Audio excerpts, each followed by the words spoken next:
Sylvie Testu. Sylvie Testu, là, là, en tournage. Je suis choqué, pardon. Donc Sylvie, effectivement, Wayon, Doria et Soumaï, qui sont là. Soumaï. Décidément, je sors, merci, au revoir. Donc voilà, elles sont là, effectivement, ce soir pour vous. La première question étant forcément la plus difficile à poser. Je vais vous laisser la poser rapidement. Quelqu'un se dévoue pour la première question? Monsieur. Bonjour, Alexis. J'ai beaucoup aimé le film. Et alors, forcément, vu que je vois que vous êtes une reine des slogans, là, il faut tout de suite un slogan en 140 caractères pour... Ah ouais, pour Twitter, c'est ça? Exactement. Je suis pas sur Twitter. Je sais, c'est un moyen de sortir. Non, mais il va être retweeté, re-retweeté, re-retweeté. D'accord. Qu'est-ce que vous pouvez me balancer comme slogan fort? Tu sais, je me suis levée hyper tôt. Moi, j'ai fait regardez-moi dans les yeux, j'ai dit les yeux, donc je vais dire regardez-moi sur l'écran, j'ai dit l'écran. C'est nul, c'est tout pourri. Mais, je me suis levée à 6h, j'ai couru toute la journée, je suis hyper contente d'être là. Et puis, j'ai pas l'habitude, je ne suis pas rompue à ce genre d'exercice parce que c'est mon premier film. Mais voilà, t'as pas une autre question? J'en ai plein. D'accord. Vous pourrez répondre tout de suite à la fin de l'entretien si vous voulez. Okay. Réfléchissez pendant ce temps-là. Moi j'aurais peut-être une question, parce qu'en fait j'ai beaucoup aimé le film déjà dans un premier temps, et surtout j'ai vraiment l'impression que vous êtes rentré en immersion dans une cité, parce qu'on sent qu'il n'y a pas eu ce côté caricatural, et ça a vraiment été raconté. Enfin, vraiment, alors toi tu viens de banlieue déjà. Je viens de banlieue. Parce que tous les non mais c'est intéressant parce qu'il n'y a pas tous, c'est vrai. Certains journalistes qui viennent du 3e ou du 6e, on dirait parce que c'est caricatural, et les seuls gens qui trouvent ça pas caricatural, c'est précisément les gens qui connaissent la banlieue de l'intérieur. Donc moi j'ai quitté la Courneuve à l'âge de 26 ans, j'y passe tous les dimanches, parce que ma famille est toujours là-bas, et j'ai tenu à tourner chez moi, enfin à la Courneuve au 4000. Donc tout a été tourné à la Courneuve. Enfin la cité a été tournée à la Courneuve, au 4000 où j'ai grandi, et l'appartement de la grand-mère est dans la cage d'escalier où ma grand-mère et ma mère habitaient. D'accord. Voilà. Et c'est inspiré de votre histoire? Oui, oui. D'accord. J'ai pas beaucoup d'imagination, j'ai pas inventé grand-chose. J'ai rien inventé en fait. D'accord, super. Une question en rapport à ça, dans quelle mesure peut-on considérer le film comme une autobiographie? Est-ce vraiment inspiré de votre vie personnelle? Quels sont les aspects inspirés de votre vie? Dans une mesure à peu près de l'ordre de 100%. D'accord. Voilà. Vous avez vous-même fait Paris 4 du coup Oui, j'ai fait Paris 4, ouais. J'ai fait un DESS à Paris 4, après j'ai commencé mon doctorat, j'ai fait un DEA à Paris 3. Et puis j'ai commencé mon doctorat à Paris 3 sous l'égide du professeur Blanchard, qui est une éminence. Et puis après, quand j'avais fait un stage dans la publicité où j'avais fait Wonderbra justement en DESS, le patron de l'agence m'a appelé. Et comme c'était la misère chez moi avec ma mère qui était en dépression tout le temps, j'ai été attirée par les sirènes de la publicité et j'ai lâché mon doctorat en cours et je suis allée faire de la publicité à Levallois. D'abord, puis à Paris. Oui. Alors moi j'ai une question au niveau des actrices. J'aimerais savoir d'où vous venez, ce que vous avez fait, quelles études, comment vous avez rencontré Sylvie et qu'est-ce qui vous a amené à faire ce film tous ensemble. Soumaï vient du 7e arrondissement. Pas du tout. C'est la comtesse de beaucoup. Vas-y, Dodo. Alors moi je viens pas de banlieue. Je suis pas née à Paris non plus, mais je suis arrivée très jeune à Paris, donc je suis quand même parisienne presque de naissance. Et comme Sylvie, je suis en ce moment à la Sorbonne. Paris 4? Non, pas Paris 4, Paris 1. Ok. J'ai hésité avec Paris 4. Et en fait, on s'est rencontrés par hasard. Parce que Sylvie a trouvé une... Enfin, pas du tout par hasard. C'est-à-dire que je faisais un casting, je m'en sortais pas. Par le casting. Ah non, elle n'est pas passée par le casting. C'est moi qui suis allée la chercher. En fait, je me suis fait halluciner une nuit, parce que j'avais trouvé une petite, et un ami cher me dit « C'est bien, tu vas faire le miel et les abeilles, c'est super ». Et j'étais tellement en rage que je me suis fait halluciner toute la nuit. Et je suis tombée sur un film qui s'appelle La fille publique, qui sortait cette semaine-là, dans une salle à Paris, au Bazac. Et j'étais à 9h du mat, j'ai réveillé mon mari, j'ai dit vas-y c'est bon, on va au cinéma, là, on va voir une petite, je veux voir une petite, je suis sûre que c'est elle. On était deux dans la salle, mon mari et moi, et j'ai vu Doria dans le film La fille publique de Cheyenne Caron. Et j'ai dit que je voulais apprendre, voilà. Donc elle n'est pas passée un peu par effectivement, voilà. aussi. Pour toi, c'est plus un hasard. Comme quoi Martial aussi. Et toi, alors? Et moi je viens de Nanterre, en banlieue, dans le 92.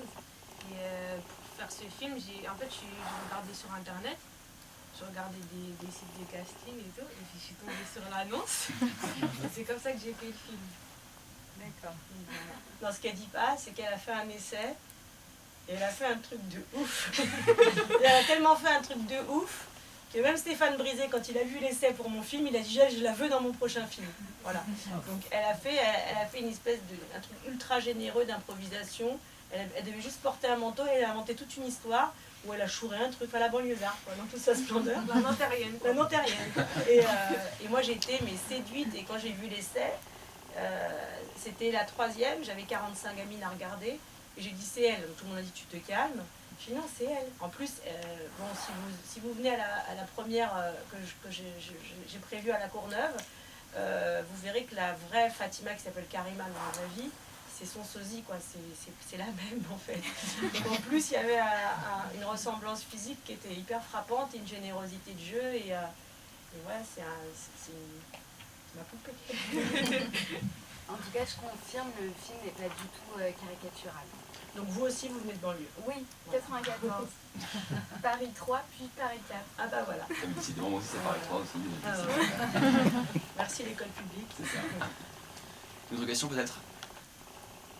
Allez, soyez pas timide. Pas de questions? Si. Ah. Alors, c'est une autre. Alors. Qu'est-ce qui fait qu'à un moment donné, on a envie de se poser, je vois dans le dossier presse, vous posez, vous écrivez le scénario comme ça, presque d'un trait. C'est par instinct, c'est longuement réfléchi. Comment on va traiter ça?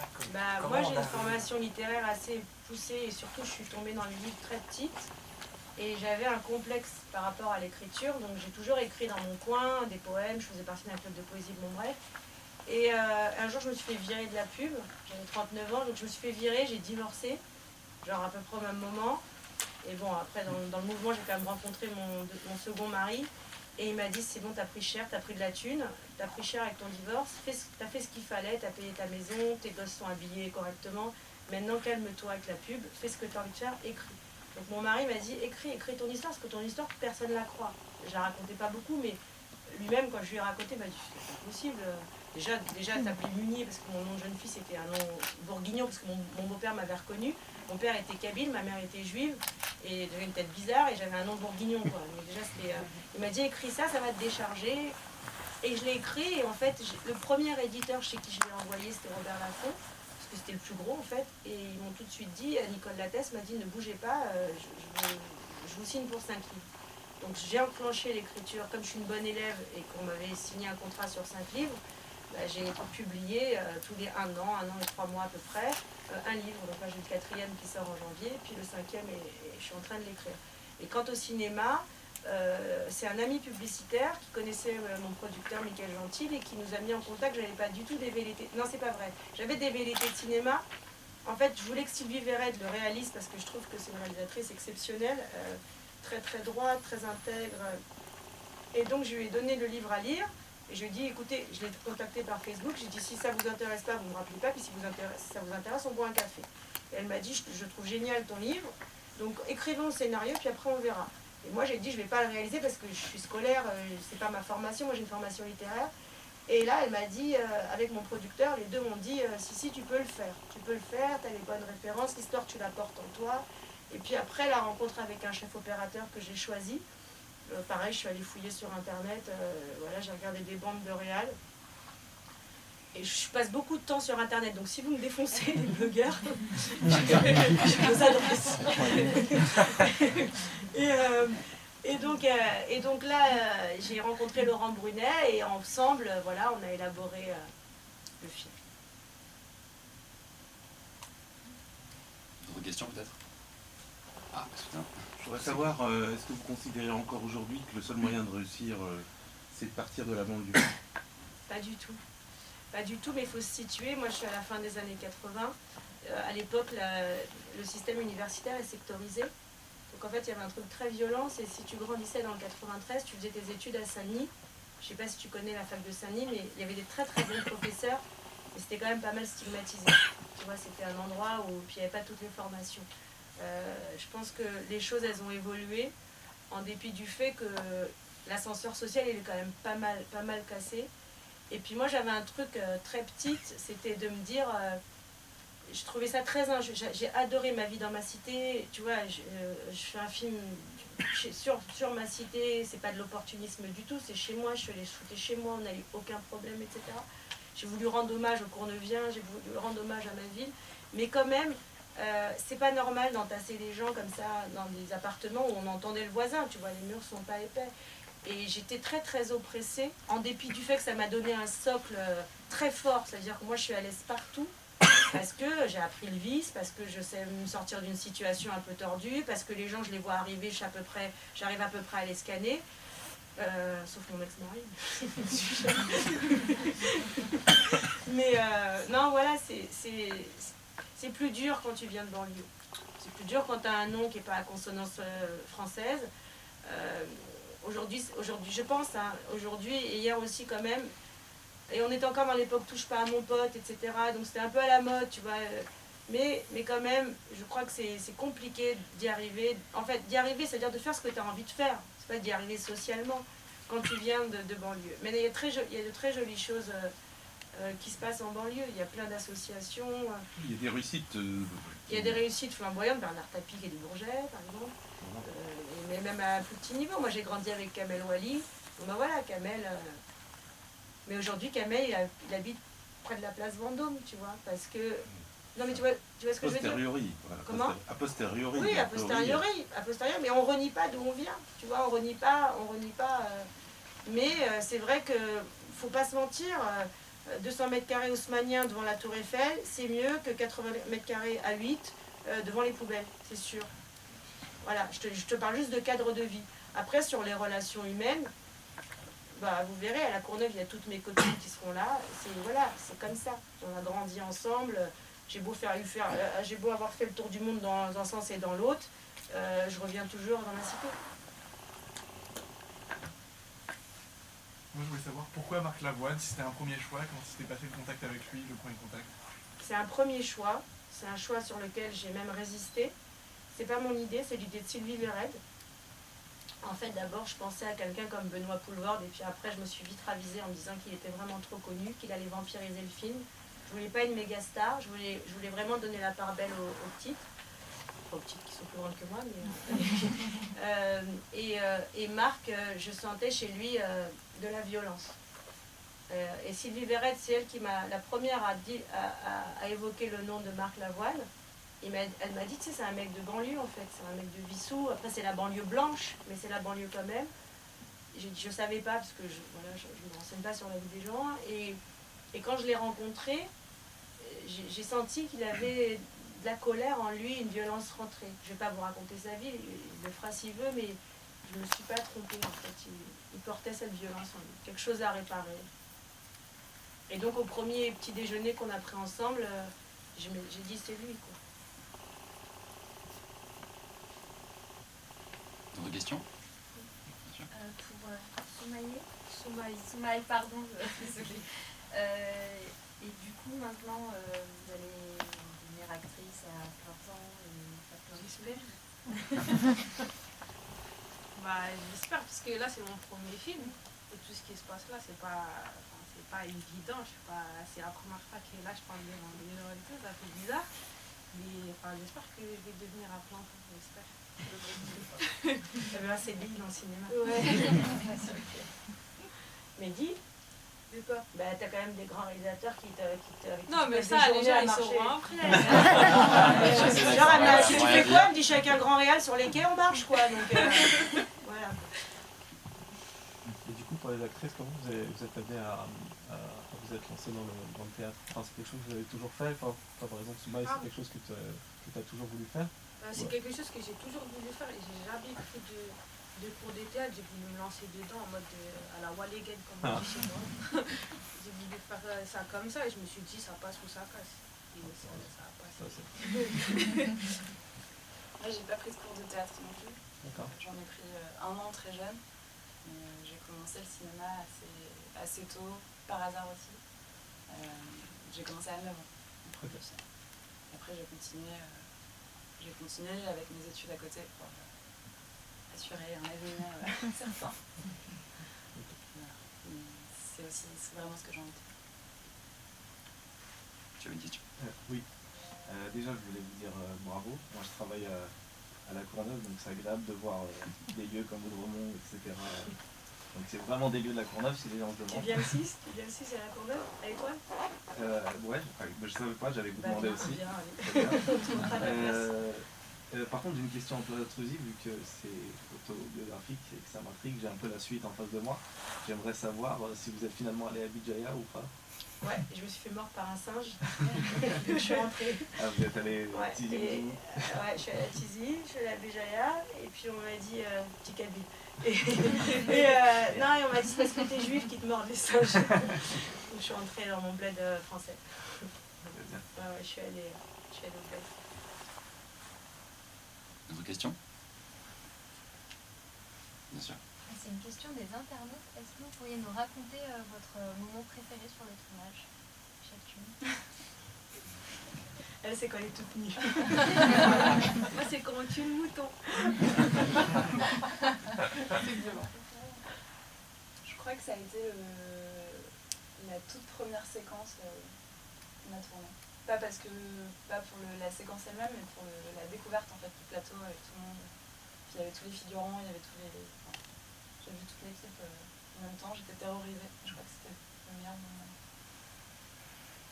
Moi, c'est pendant le tournage, mais c'est pas pendant qu'on tournait. On a été amenés à tourner à Meaux pendant 2 jours. On a dormi dans un hôtel dégueulasse, mais un truc de dingue, moins 4 étoiles, un truc de fou à base de cafards et tout. Et bref, moi il y avait des cheveux morts comme ça qui dormaient, j'ai pas dormi. Moi, la douche, elle marchait pas. Et le soir, en fait, j'avais provoqué, parce qu'il y avait on filmait les séquences de danse. Il y avait des danseurs professionnels, Doria qui n'est pas danseuse et que j'ai vraiment traumatisée avec Kamel, on a vraiment traumatisé, j'ai fait un claquage en direct, bon bref. Et j'ai voulu faire un karaoké pour qu'on se lâche tous. Puis elle et moi, on est férus de variété française, malgré nos ascendances bigarrées. Et en fait, on s'est retrouvés toutes les deux à chanter à Papa Outé. Et toutes les deux, on n'a pas de père en fait, on n'a pas connu notre père. Enfin, elle a un père, mais il s'en fout, et moi, j'ai pas de père. Et en fait, on se faisait comme ça et on chantait Papa Outé. Et je dis, bon, ok, d'accord. Il se passe un truc. J'étais hyper émue, j'étais hyper heureuse d'être avec les filles. Et c'était le premier tiers du tournage. Et je me suis dit, les petites, je vais les porter, quoi. Je vais les prendre. Voilà.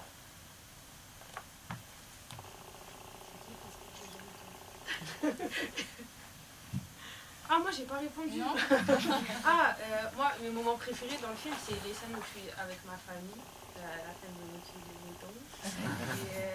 Et les scènes où on est tous ensemble, la bande de potes, il y a Doria, Rabat, moi, il y a Pablo Poli, Astine Kasri, Gaël Lalat. Et quand on est tous ensemble, moi j'aimais trop, parce que c'était naturel en fait, on était vraiment amis dans la vraie vie. Ils m'ont mis la misère, ils parlaient pendant les prises. Donc voilà, c'était ça mes moments préférés. Moi j'en ai une. Comment vous avez travaillé en fait toutes les deux ensemble pour que votre histoire en fait soit complètement entre guillemets imprégnée en fait par Doria? Moi j'ai rencontré pas mal d'actrices et quand j'ai rencontré Doria, j'ai fait exprès très vite de provoquer un déjeuner avec mon producteur pour voir comment elle se comporterait. Pardon, un peu de la manie.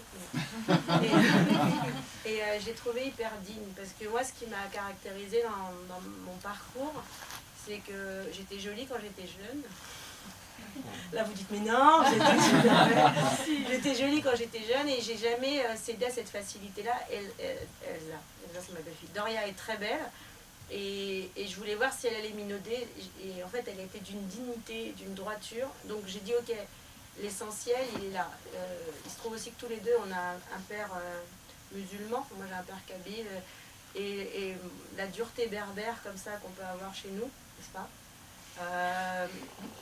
qui participe aussi d'une forme de dignité. je l'ai trouvée chez elle. Donc ça a connecté sur ma moitié rebeu en fait. Donc il y avait le terreau propice pour ça. Ouais, et puis une grande intelligence et puis non mais le goût des livres aussi, parce qu'elle ne vous dit pas, mais très très intelligente. Et son papa me racontait qu'à 6 ans elle déclamait Shakespeare en cachette. Non, c'est pas Shakespeare, mais c'était un cousin quoi. Jean-Claude Shakespeare sur la scène du off à Avignon à 6 ans, parce qu'elle était voilà, et ça me parle aussi. À toi.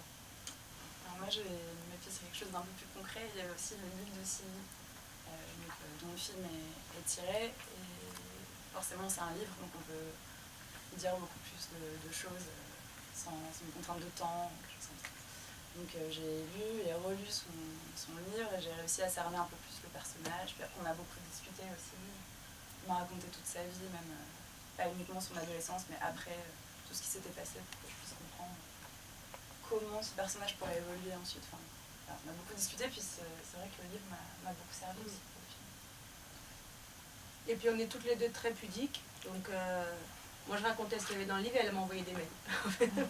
On racontait sa vie par mail. Et puis après aussi, je voulais pas non plus plaquer ce que je suis sur elle, parce qu'elle a des personnalités propres.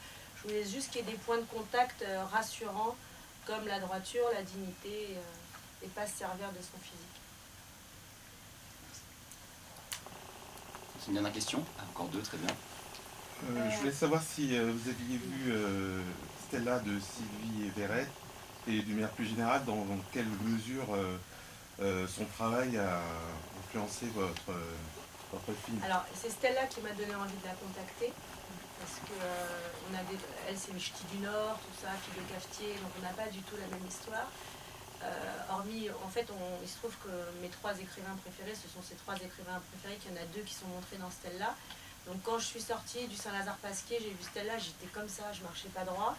Et je suis rentrée chez moi, je lui ai envoyé un Facebook et j'ai dit voilà, j'ai écrit un livre, je voudrais que vous le lisiez. Et la suite, tu la connais puisque je l'ai raconté tout à l'heure. Donc Stella m'a évidemment donné le goût de Véred. Véred étant quelqu'un de très très très intelligent pour de vrai, très très précise. Je savais que je n'aurais pas son talent de cinéma parce qu'elle a un instinct de cinéma, elle n'a pas fait d'études, mais elle a un instinct de cinéma incroyable. Et elle a eu, parce qu'elle a tout fait, enfin voilà, elle était sélectionnée à Venise, à Cannes, au César, etc. Elle ne s'est pas du tout introduite dans ma sphère. Elle est restée à l'extérieur, elle est venue que 3 fois sur le tournage, mais tous les soirs je l'appelais, voilà, en lui disant ça j'y arrive pas. Moi je viens de la pub, donc j'avais une tendance à composer les cadres. Et puis à être un peu rigide parce que je suis psychorigide, je suis très, très dure en fait, donc j'avais une tendance à... Parfois la mise en scène, je trouve en voyant le film que c'est un peu... ça manque de mouvement, ça manque de vie, tu vois. Et ça, j'avais pas l'allant pour le laisser aller. Et Sylvie m'a dit c'est pas grave parce que fais-le avec ton cœur. Il y a des gens qui vont te tomber dessus en disant c'est mal mis en scène, mais t'en as rien à faire parce que le plus important dans le cinéma c'est qu'il y ait du cœur, parce qu'aujourd'hui les gens sont tellement suraspergés de bonnes et de mauvaises nouvelles, en tout cas de messages, qu'ils ont bloqué leurs sentiments. C'est-à-dire que quand le soir, à 20h, tu vois 3 enfants se faire tuer, une vieille se faire violer, une meuf pendue par son père, tu as une tendance à fermer un peu ton cœur quand tu es confronté à des images. Donc elle me dit voilà, laisse aller ton cœur. Je ne sais pas si le film vous a ému, j'aimerais vraiment, je voyais que les gens riaient, mais l'aspect émotif du film est important pour moi. Si les gens peuvent laisser aller... même si les sentiments ont l'air niais, etc., ils sont sincères. J'ai fait le film le plus sincère qui soit et peut-être le plus maladroit. Moi, j'aimerais savoir quels seront les prochains films. Enfin, quel sujet t'aimerais traiter dans tes prochains films? Bah écoute, en fait, j'ai signé avec une productrice pour l'adaptation de mes 2 prochains livres. J'ai aussi coécrit le scénario du film que je devrais tourner normalement vers le printemps. Qui s'appelle Les Bourgeoises. On discute en fait avec des gens pour la suite. En fait, j'ai écrit 3 premiers livres qui sont Papa Was Not a Rolling Stone, qui raconte la bascule, enfin non, pas la bascule, la vie dans la cité, et ça finit sur la bascule. Les Bourgeoises racontent comment l'aller-retour entre la banlieue et Paris, parce que c'est une comédie aussi, parce que voilà, c'est cocasse quand la journée tu es à Sorbonne et le soir tu es au 4000. Tu vois, c'est chelou, tu t'habilles pas pareil. Quand tu rentres, tu te changes dans le RER et tout. Et voilà, tu essuies ton rouge à lèvres, des trucs comme ça. Donc, ça raconte cette bascule-là et voilà comment j'ai essayé de vivre entre les deux mondes. C'est pas du tout à charge contre les bourgeois, c'est pas du tout. J'ai un très joli casting qui va de Amel Bent à Nicole Garcia en passant par Clémence Poésie. Enfin voilà, c'est des bourges et des meufs de banlieue. Benjamin Sixou, etc. Et puis après, normalement, j'ai signé aussi, j'ai fini le scénario, et je travaille beaucoup, avec Sylvie aussi, pour un livre que j'ai écrit qui s'appelle Bon Armario. Voilà, qu'on tournerait, je sais pas quand. Voilà. Mais oui, en fait, j'écris mes livres parce que c'est ma vie, quoi, la littérature. Et puis, si le cinéma veut bien de moi, enfin, si je fais 3 entrées, bah tant pis. Et puis, si je fais 3 entrées, bah, je me battrai pour quand même faire les bourgeois. Tu ne dois pas retourner dans la pub non. Après, Non. Donc bon conseil. Non, là, je renie pas la pub, j'ai fait une carrière magnifique, j'ai fait des campagnes magnifiques, j'ai fait le tour du monde, j'étais dans des hôtels où j'aurais jamais pensé pouvoir aller, j'ai bossé avec Gondry, j'ai fait faire des films à Gondry, à Tony Kay, je sais pas, à plein de réals, j'ai côtoyé des immenses réalisateurs. Donc je renie pas, mais ma place, elle était voilà, faire des slogans, concevoir des petits scripts. Et puis après, je voyais bien que le kiff, c'était aussi de celui qui faisait les images. Et moi, quand tu bosses avec Gondry, tu lui dis pas, mets ta caméra comme ça. Tu vois, tu vas à la table régie, tu manges, et à la fin de la journée, tu fais, c'est bon, t'as tes planches. Je dis, bah, de toute façon, la journée est finie, donc oui. Et voilà, quoi. Mais j'avais pas de velléité de cinéma, aucune. Oui. Vous parlez beaucoup de livres, et c'est tout sauf approche. Est-ce que vous avez des réalisateurs que vous aimez, qui vous ont peut-être inspiré pour ce film? Plus que des réalisateurs, des films. Des films. Oui, des films, parce que le travail des réalisateurs est parfois inégal. Mais tu vois, j'avais comme référence un film qui, moi, m'a bouleversée, qui est La fièvre du samedi soir. Parce que c'est un film entraînant, où la danse emmène vachement le mouvement, mais le fond social est très dense, en fait. Il y a un fond social. Et j'ai aimé aussi Fish Tank. Tu vois, cette gamine, pareil, par la danse, tu vois, c'était vraiment une référence. Ou Billy Elliot, j'adore les films de danse, mais qui traitent d'un fond social comme ça. Et puis, il y a un film, moi, le film que j'ai vu pour de vrai, au moins 200 fois, pour de vrai, bon, depuis 20 ans, c'est La Mission, enfin, The Mission, de Roland Joffé, parce que je trouve que c'est un truc générique sur la rédemption. Donc c'est traité au premier degré, mais j'adore l'idée d'une rédemption. J'adore l'idée que, et c'est ce que j'ai essayé aussi de traduire là avec le personnage de Micheline. Micheline, elle s'appelle Micheline, dans le film, ma mère s'appelle Micheline. Et c'est qu'elle est imparfaite, elle est humaine, quoi, mais quand même elle répare, il y a une forme de rédemption. Donc bien sûr je ne suis pas au niveau de ces metteurs en scène, mais en tout cas c'est des films qui m'ont inspirée quand il s'agit de penser à la mise en scène. Et puis bien sûr Sylvie. Si Michael Loach par exemple. Eh ben j'aime pas. Non, j'aime pas parce que pour moi il pleut des pierres tout le temps, quoi. C'est-à-dire c'est gris, ils ont une sale gueule, leur cité est pourrie, ils sont tout seuls colo. Moi je sais pas, tu viens de la Courneuve, il y a du soleil quand même des fois, tu vois. Moi avec la mairie j'ai fait le tour du monde pour de vrai. Enfin, avec la pluie j'ai fait le tour du monde en première, avec la mairie j'ai fait le tour du monde avec l'aéroflotte. Mais bon, tu vois, on est allé à Cuba, avec le conseil général, on critiquait le système scolaire américain, mais on passait 2 mois au Canada et aux États-Unis, à New York, à Washington, à Philadelphie. J'avais des cours d'équitation, je faisais de la danse, 50 francs l'année, les cours d'équitation 50 francs l'année. Et je trouve que Ken Loach, après je comprends son engagement hyper... comment dire, c'est pas rigoureux, le mot c'est radical. Et je trouve que sa radicalité, parfois, elle évacue un peu les jolis soleils, les belles rencontres qu'il y a. Parce que nous franchement, moi je l'ai dit dans mon livre, hein, mais c'est vrai, j'ai beaucoup plus ri et j'ai fait des trucs vraiment de ouf, des souvenirs de ouf à la Courneuve qu'à Paris.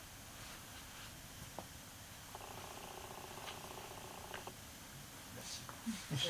Et voilà. Une dernière question, oui. Les chansons de Goldman collent parfaitement à l'ambiance du film. Et c'était prévu dès l'écriture, leur utilisation. Alors je t'explique. Alors, Goldman, comment te dire Goldman, donc moi, la chanson Envole-moi, ça a été genre mon hymne national intérieur, mon mantra pendant toute mon 13 ans jusqu'à ce que j'ai 26 ans, où j'ai quitté la Courneuve à l'âge de 26 ans. J'ai pu rentrer en contact avec Jean-Jacques. Et en fait, il a eu mon scénario et il m'a envoyé un mail et il m'a dit voilà, je trouve votre scénario extraordinaire, rencontrons-nous. Donc là, j'ai fait caca. Après, je suis allée le rencontrer. On a passé un moment comme ça à discuter. Après, quand je suis sortie, j'ai vomi pour de vrai. Pour de vrai. Et en fait, il m'a dit voilà, qu'est-ce que je peux faire pour vous? Parce que, voilà, alors je lui ai dit je veux que vous tourniez dans le film. Il m'a dit non, j'ai pas la tête de 1987, donc ça va être compliqué. J'ai plus de cheveux, j'ai 1000 ans quoi. Donc j'ai dit ok, donc j'ai réécrit la scène dans laquelle il devait jouer. Je lui ai dit vous allez le faire en voix off. Elle parle au poster. On a tourné toute une séquence où il parlait au poster. Et ça ne fonctionnait pas. Donc j'avais pas mettre Jean-Jacques Goldman pour mettre Jean-Jacques Goldman, il fallait que ce soit, ça tienne dans le film. Bon. Et puis il me dit, bon, donc on a fait ça, on a enregistré sa voix, etc. Il me dit qu'est-ce que je peux faire? Je dis ça marche pas, Jean-Jacques, je suis désolée, ça marche pas. Bon. Et alors je lui ai dit est-ce que vous pouvez faire un truc? Je n'osais pas lui demander quoi. En mode c'est mon rep.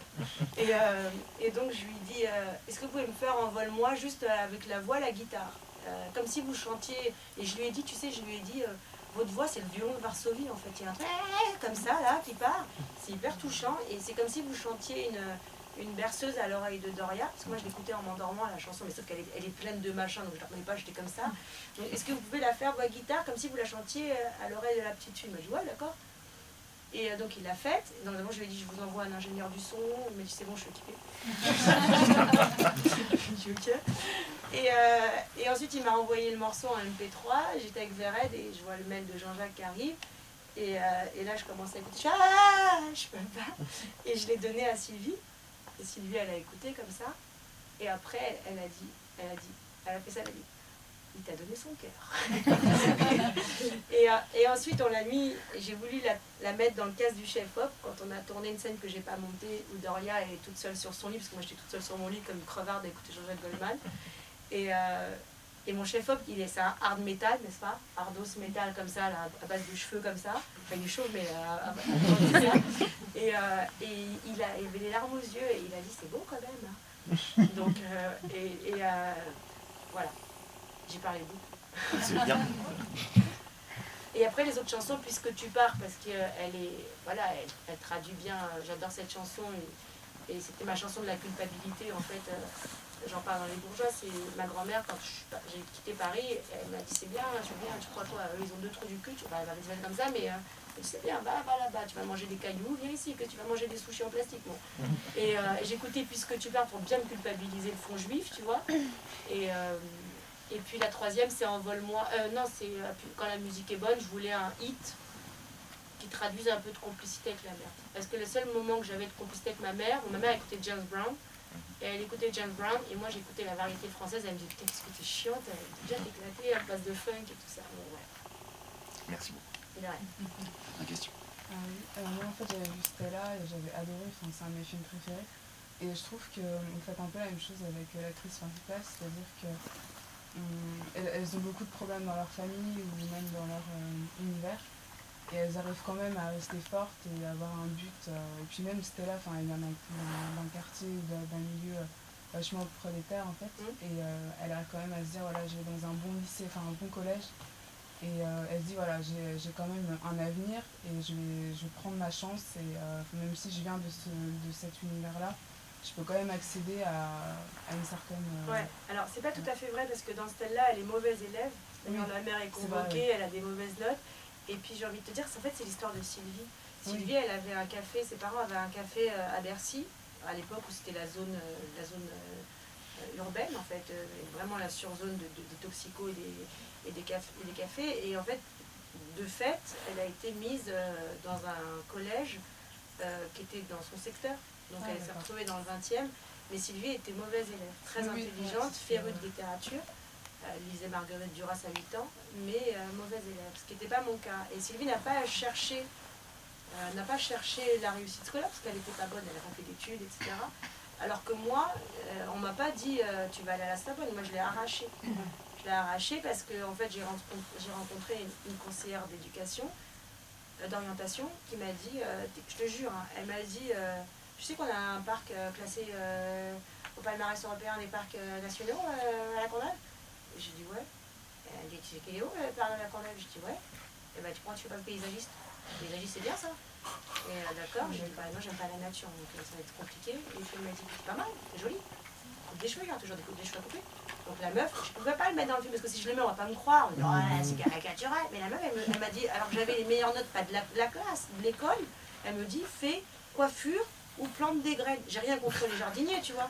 Mais genre, c'est pas ma cam, quoi. Alors, on a une première question de tweet. Ah ouais, putain, je suis à 140 machin. Vous savez comment je parle quand je dis une phrase, j'en ai 1000. 140 signes. On a jusqu'au 8 octobre. Ouais, d'accord. Je te tweet. Bon, on va tweet. Bon, merci à tous en tout cas d'être venus. Merci. Voilà, merci également aussi à vous d'avoir pu...